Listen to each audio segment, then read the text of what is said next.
Good afternoon.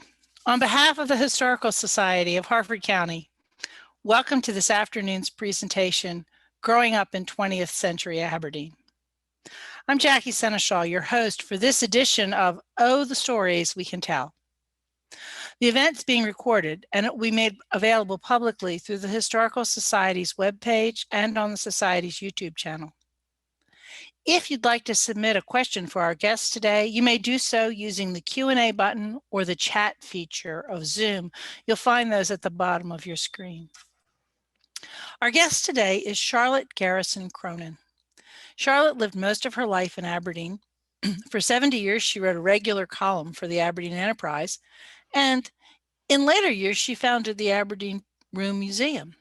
She's a graduate of the Wharton School of the University of Pennsylvania with a joint degree in psychology and economics. She's led a full life as a writer, artist, statistician, wife, mother, musician, and local historian. Charlotte's work to preserve the history of Aberdeen has been recognized with numerous awards, including the Call to Service Award from the President of the United States, 2 awards from the Harford County Historic Preservation Commission, including one for the book Sketches, Village to Town to City, Recalling Aberdeen, Maryland, the George Archer Award from the Historical Society of Harford County, and designation as a Harford Living Treasure. Today, she's going to share stories about her colorful life. Charlotte, welcome to our program.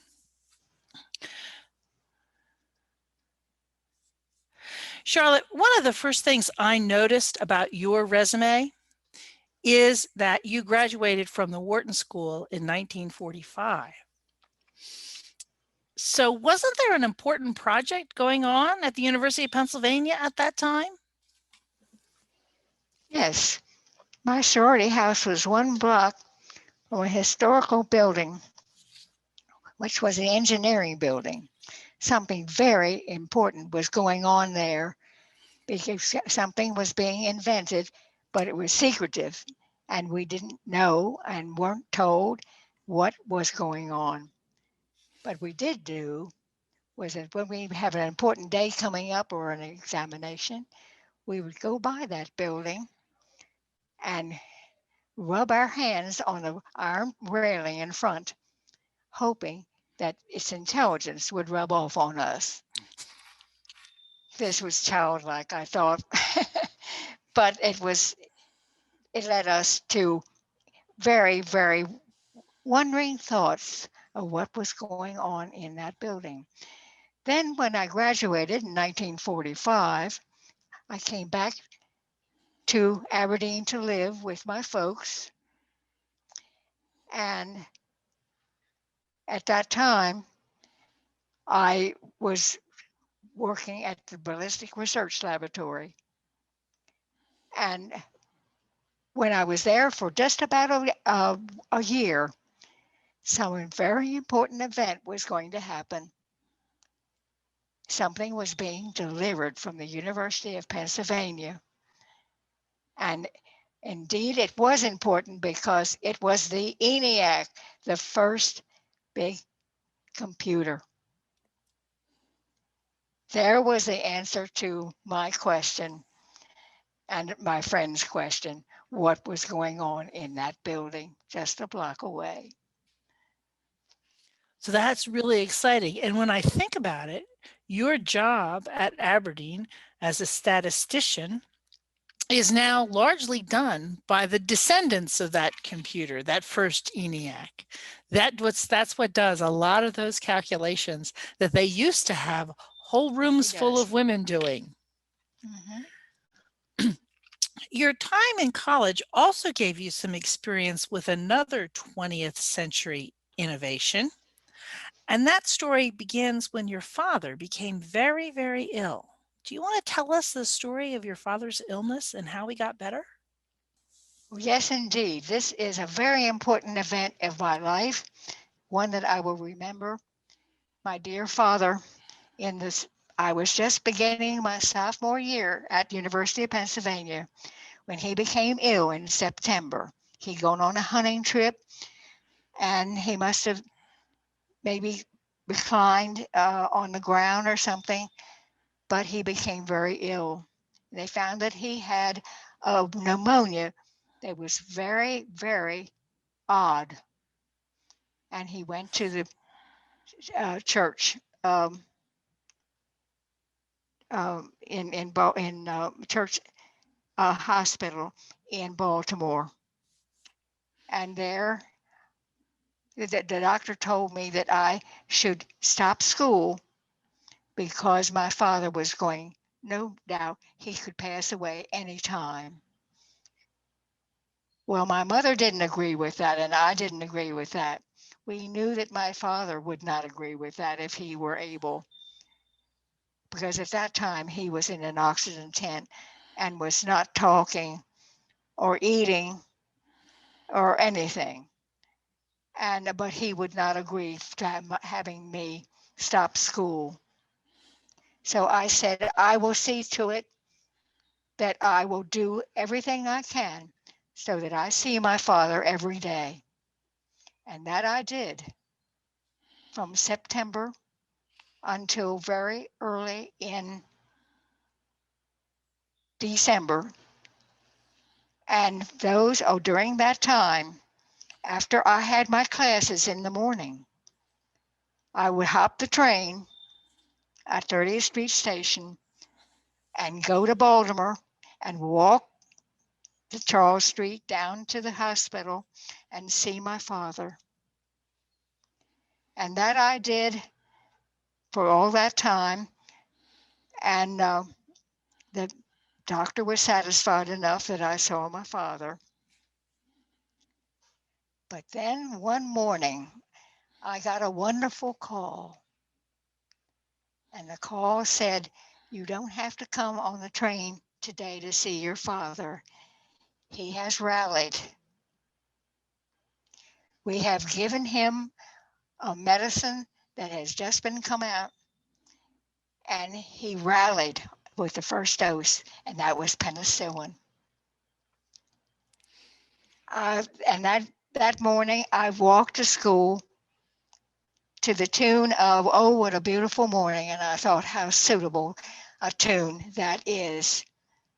And from then on, he rallied well, came out of the oxygen tent, and came back home in time for Christmas that year.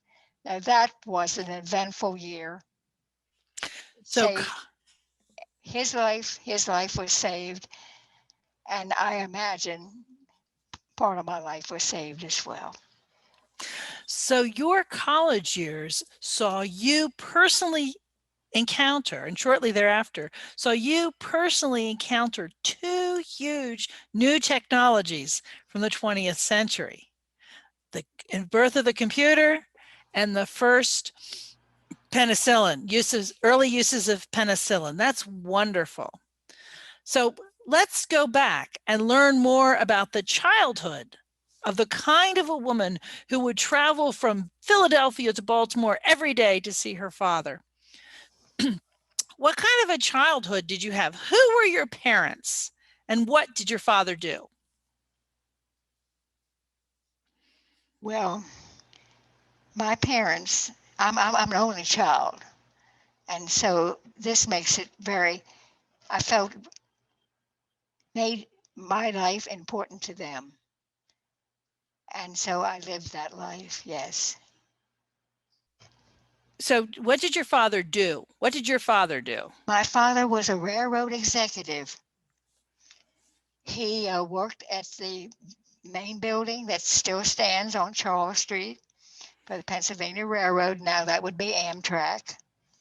And he was a station superintendent. And where were you born? Where was I born? Now that was very interesting how I was born. My father had just come out of World War I in 1925. And he became um, a student of sorts for the railroad because they had plans for him.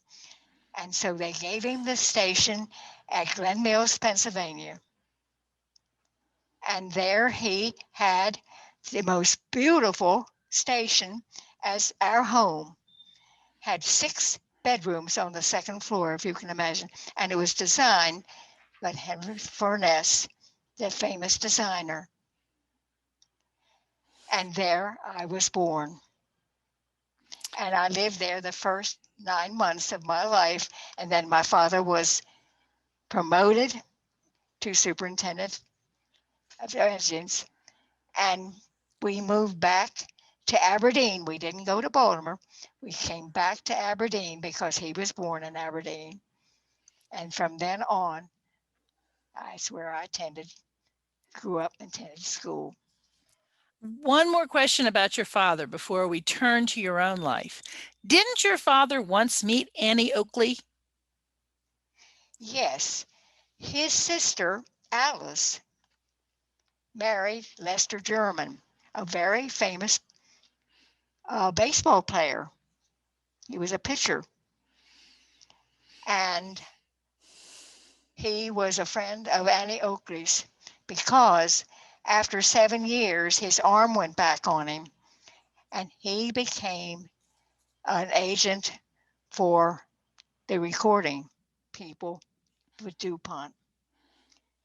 And there he also met, because of his uncle's importance, his uncle knew Annie Oakley, and she came to Aberdeen to visit often. So one day, his brother-in-law, Alice's husband, took him to Washington to meet Annie Oakley. And he said, Annie, I want you to meet my little brother-in-law. And that made him very popular with his friends in Aberdeen because Annie Oakley then came to visit, and he saw Annie every time she came to visit. So now let's turn to your life. Tell us about your early school years in Aberdeen. You went to Aberdeen Elementary School, I believe. Yes. I went all the way through the Aberdeen schools from the first grade to 11 years. We only had 11 years those days. Mhm. So I graduated from Aberdeen High School at age 16. And then 3 years later, you That graduated. was all of Harford County at that time. Yes, yeah. We had only 11 years. So tell us how you met your husband, Bill. Well, I never really just met him. He was a personnel officer in the Army in World War II and didn't get back from Germany until 1946. But his sister Anne was my best friend. And so when he came back home, his birthday was in December, early December. His mother gave him a dinner party, and he called me on the phone and said, my mother's having a big birthday dinner, and we all would like to have you come and be our guest that night. And I said, I'd be delighted because I'd like to see everybody. And Anne had her friend with her who was from Annapolis. And we had a very wonderful evening. But I explained to him at the time that I was engaged to someone that had just gotten out of the Army that I had met at the lab. And but I enjoyed the date. But then it just so happened that I guess I forgot my engagement to the boy in California, and then dated Bill. but it was more perfect. Religiously, it was more perfect too, because there was a little difference there in California. He was Catholic and I was Protestant. Okay, you eventually married, but you continued to work at the ballistics research lab after you were married. Say that again, please. I said after you were married, you continued to work at the ballistics research laboratory, right? Yes, I did. I worked for 3 years after we were married. And And at what, that time, then I was pregnant with my first child. And I stopped work. And I didn't work all those first years of my children. I have 2 children, their early lives. And then I decided that maybe I'd like to go back to my job as a statistician. And I mentioned it to my husband. And he said, that doesn't suit me. He said, if you work for anybody, you'll work for me at the newspaper. Because I just lost my best employee. She got married and she moved to the South. And I need somebody and I need you. And I said, well, I'll think about it, which I did. And I came back and I said, well, for one thing, because my children are in school, I'll work for you, but I must be home by the time my children come home from school. They won't even know that I had worked. And I'm not going to can't go to work in the morning until 9 o'clock or after the children have gone to school. So the children don't even know I'm away. And he said, that's the deal. And that's the way it worked. And so I did that for 18 years. so while you were working, you wrote columns for the paper. Can you tell us about some of the columns that you wrote and the places that you visited while you were writing those columns? Well, I wrote that column for 70 years. In fact is, I just resigned from it just a year ago. From That was a long, long, long time. But it had several names. I wrote historical columns after I started the museum. That column helped me so much in getting employees and getting people come to the museum to see us and bring donations. So it was perfect. When Wilmer Cronin, who was your father-in-law, passed away in 1982, he sold the newspaper and your husband went to work in Baltimore. Did you move then, or did you all commute back and forth to the city? He went back and forth to Baltimore by driving, and he went. Bill first had his degree as a mechanical engineer, and then when he got back from the Army, he went to law school. And so for a while, then we owned a mechanical company in Baltimore, construction company, and we did a lot of the streets in Baltimore and some in Washington. And so we had that contact with the contract people, the construction people, who were very interesting, and it gave us a whole new view on life after No, the death of my father-in-law. your father-in-law. All through this time, if I remember correctly, you were active in the Aberdeen Orchestra. You were a musician who played with the orchestra in Aberdeen. Can you talk to us a little bit about that Aberdeen Orchestra and what it was and what it did? We had an orchestra that I think was very, very fine. The leader was my violin teacher. So that had an added interest too. And we played at all the events and of the school. and other organizations. And I think for a school orchestra, it was a fine one. Now, you say it was a school orchestra, but you played in that orchestra when you were long out of school, didn't you? Oh, yes, I certainly did. So while you say it was a school orchestra, it was really a community orchestra. It was a community orchestra. It played for everything. Can you give us an example of some events that you played for? No, No. it was all volunteer, everything. But what are examples of what you played? What kinds of things? Did you play for the 4th of July? Did you play for church functions? What kinds of events did the orchestra perform at? Well, we played for the church, very important. And I played in smaller breakdown groups for my church. Mm-hmm. And the violin. And in fact is I did that even after I went to college. I came back home and played at the church with the violin. Very nice. And I still own it, and I still have it here at Avondale.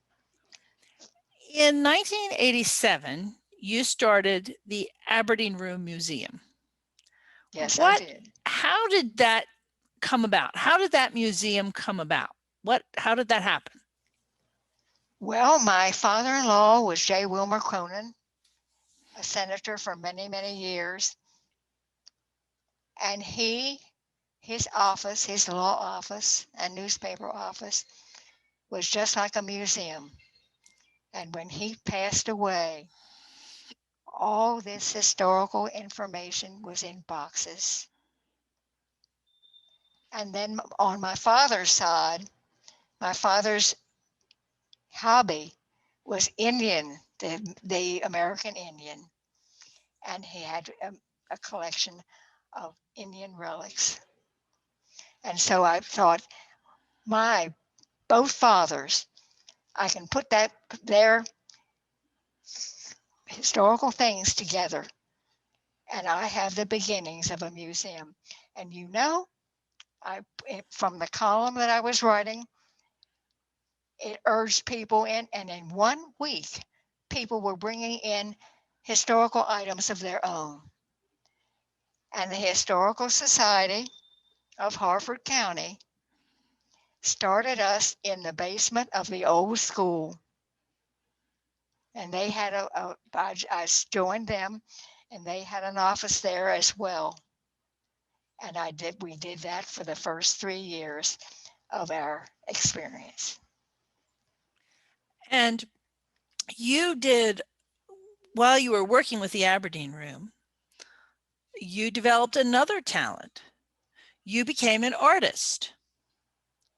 So tell us a little bit about that and about this wonderful book you have, Sketches, Village to Town to City, Recalling Aberdeen. So tell us how this came about. Well, in the first place, I grew up with my father, who was an artist. He graduated from the Maryland Institute of Art way back in 1909.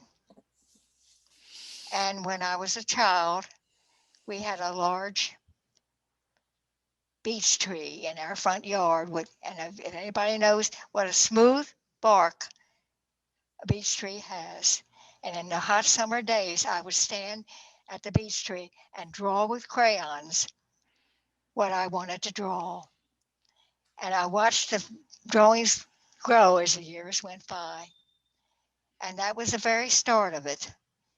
And so then I always drew. I drew in high school.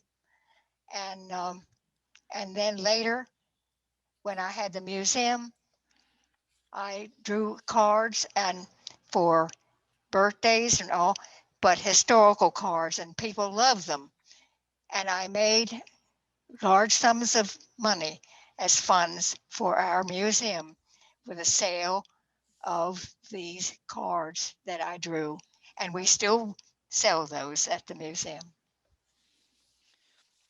So for those of you who can see, these are sketches that Charlotte has done of different locations throughout the town of the city of Aberdeen, Yes. of existing and long gone buildings. Yes, I have 350 drawings of those. Most of our conversation today has been about your life, but you've also done a lot of work and looked at Aberdeen's history. Thinking about the 20th century, what would you say are some of the more important events that have happened in Aberdeen's history beyond the obvious foundation of the proving grounds? All Beyond right. that, what else can you think of? What made Aberdeen was the 1867 invention of canning by the Baker family. And it meant wealth to a number of families, and that's what they did. That's what the Baker family did, and other related families. And that all was because they did the canning of corn and tomatoes.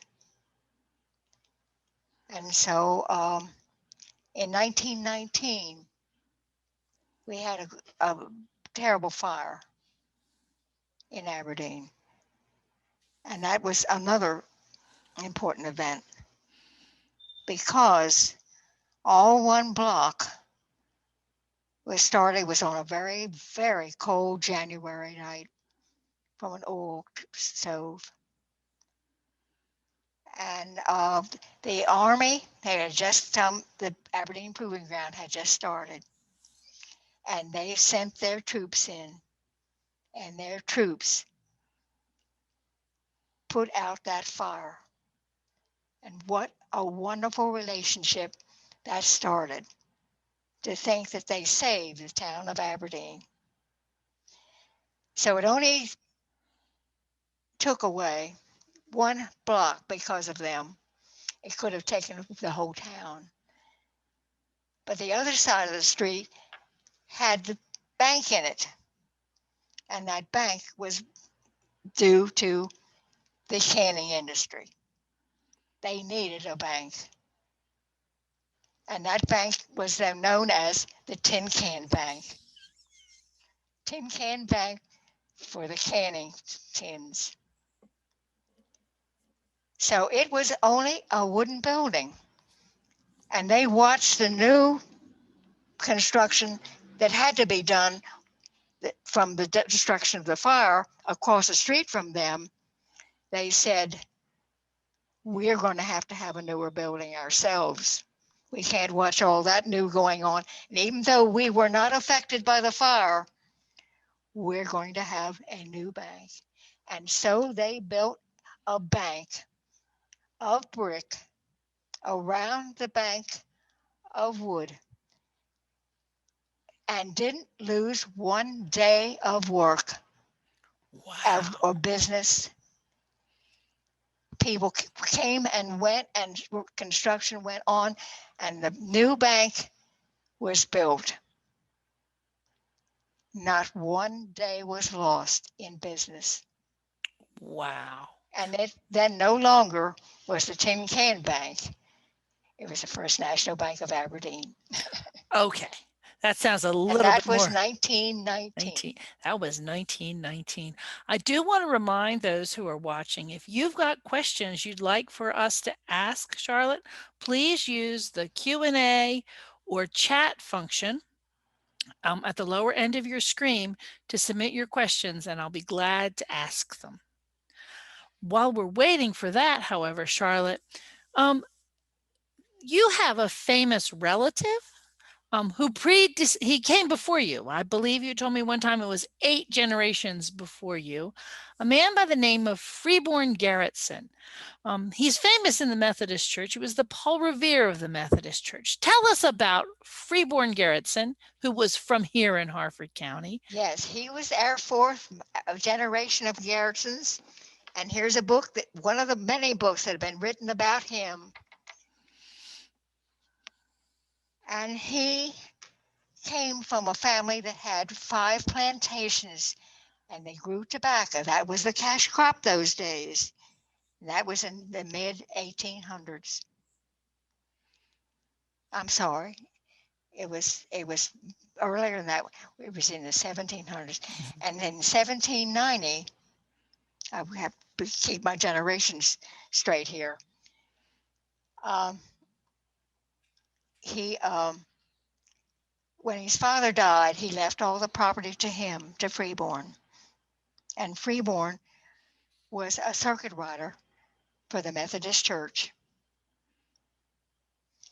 And so he gathered all of his slaves together, the slaves that worked on the farms, the 5 plantations. And he announced to them that they were free people. No longer were they slaves. And because he knew they knew nothing but farming, he had divided up all of his land that was left to him. He divided it into individual parcels of land for each slave. And he didn't call them slaves, they were family. And he said, "Don't worry about me. God will look after me. And I will go back to doing what I'm doing, riding my horse and preaching," and which he did. But God did look after him. A very rich lady admired what he was doing, and they were married, and he he died a rich man. That doesn't happen to everyone, but he said he just knew that something good would happen. But all of his friends, he said, they all had their own little farms. That's a great story. And a map in the Aberdeen Museum shows those parcels of land that was given to them. That will be very interesting. So, and then from there, he then, as I recall, he went out to Ohio. He did a lot of circuit riding, correct? Throughout, and that's how he got his name, the Paul Revere of the Methodists, because he rode all over to proclaim the message of Methodism. Thank you. So let me see. Are there any other stories from Aberdeen that you would like to share with us? Related to the railroad or just the development of the city itself? Yes, the proving ground helped so much, of course. You're always a good neighbor. Oh, yes. That was important. And so Aberdeen developed a great deal after that, in a lot of ways. Mm-hmm. Now, not only because I worked there, but I could see the advantages, of course, Right. so much. Speaking of the proving ground, there's something that was called the Doodlebug. Yes. Tell me what I've heard about it. What was the Doodlebug? And did you ever use it? The Doodlebug sat on its own little track, and it was a train car, a railroad car. And it ran only to the proving ground. It had its own little track, went into the proving ground. And I rode that Doodlebug because I didn't have a car those days. And I was just a young person too. And I rode that Doodlebug every day to work at the lab.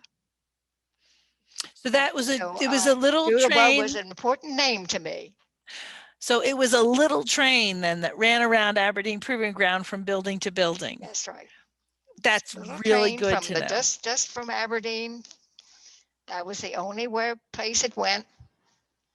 And it accommodated a lot of employees, including Charlotte. Including Charlotte. Okay, can you comment on the importance of the B&O train station in Aberdeen? Yes, the B&O Railroad Station. Yes. Yes, I am a part of that organization that is in the reconstruction of that building. We had a big kickoff party and meeting. Well, actually, it wasn't a party, but a meeting just a couple of weeks ago. And we have all in place now because the station is in very need of repair. A lot of work must be done, but how wonderful a job that would be. And think of that at that location when it was looking its original look. Because it was also designed by Frank Furness, the same designer as that home I had when I was a baby. Oh, I didn't realize that. That's Yes. interesting. Frank That's Furness designed the building. so it's an important architectural building just because of who designed it and such. But I think that is a wonderful relationship. That's good to know. That is very good to know. Yes. So that will be an ongoing project and one to watch. Yes. Do you recall when the B&O Railroad arrived in Aberdeen? Did it come to Aberdeen because of did they create the stop because of the canning industry, or does it predate the canning industry? When did B&O come to Aberdeen? Do you know? What was that again? When was the B&O station built? 1885. Was it built to accommodate the canning industry? Or does it? It did a great deal. We had two railroads that ran through Aberdeen. They were 5 blocks apart, and both did a lot of the shipments of the canned goods. And I said it brought a great deal of wealth into the town of Aberdeen. It did, and that's where the wealth that created all the big houses in Aberdeen, or not all the wealth, but a lot of it came. That's where a lot of the mansion houses were built by those families. Were built by the families who were in the canning industry. I have a friend, they graduated from high school with me, a Jim Baker, and he and I are just the last remains of our graduating class. How many 1942. How many were in your graduating class, Charlotte? 29. Wow. 29 students. 29 students. And yes, and of course, they've just passed. Right. When you were in school, were all the grades 1st through 11 in the one Aberdeen school building? Yes, and my children as well, my 2 children went all the way through that school building from 1st grade right through 12, what grew to 12 years. And both of them went to any college they wanted to successfully, as I did. I went to any school, I applied to any of the good schools and was admitted by all of them. Really? I chose the one that was the closest. It was wartime. Yeah. And as it turned out, it was a really good idea because that enabled you to travel back and forth from Philadelphia to Baltimore every day to see your father while he was sick. So that turned out really well. Well, I think we've asked the questions that folks have come up with so far.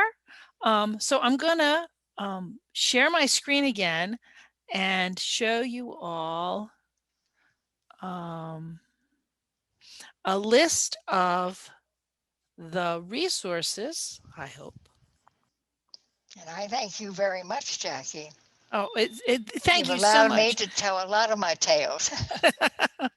Well, let me point out to our visitors, our attendees, that the Historical Society has a number of historical bulletins that are related to the city of Aberdeen. One of them, number 54, includes a whole series of articles on Aberdeen, its incorporation, the first bank, the role of railroads, railroad stations. It has an article on Lester German, whom we heard a little bit about, the man who knew Annie Oakley, and a bit about the Cronin family. And I understand that Charlotte was the editor of that particular bulletin. So there's several of them, and I would encourage you to look those up and order them from the Historical Society. We also, with Charlotte's cooperation, will be able to get you in touch with copies of sketches of Village to Town to City, recalling Aberdeen, Maryland, that by Charlotte. You can go ahead and contact us through the Historical Society, and we'll work with Charlotte to get you a copy of that. I want to say our next virtual event will be a month from now. It'll be Tuesday, July the 8th at 12:30 p.m. Christopher Smithson will be telling us about Thomas Hayes, an early resident of Bel Air and an influential businessman in the 19th century. The 1-hour event is free. Reserve your ticket today, again at our website, which is www.harfordhistory.org. If you've enjoyed this presentation, I encourage you to donate to the Society and to consider seriously becoming a member. Again, you can find all the information for that you need and instructions for joining the Society on our website, www.harfordhistory.org. Please join us for future events. And thank you for your time today.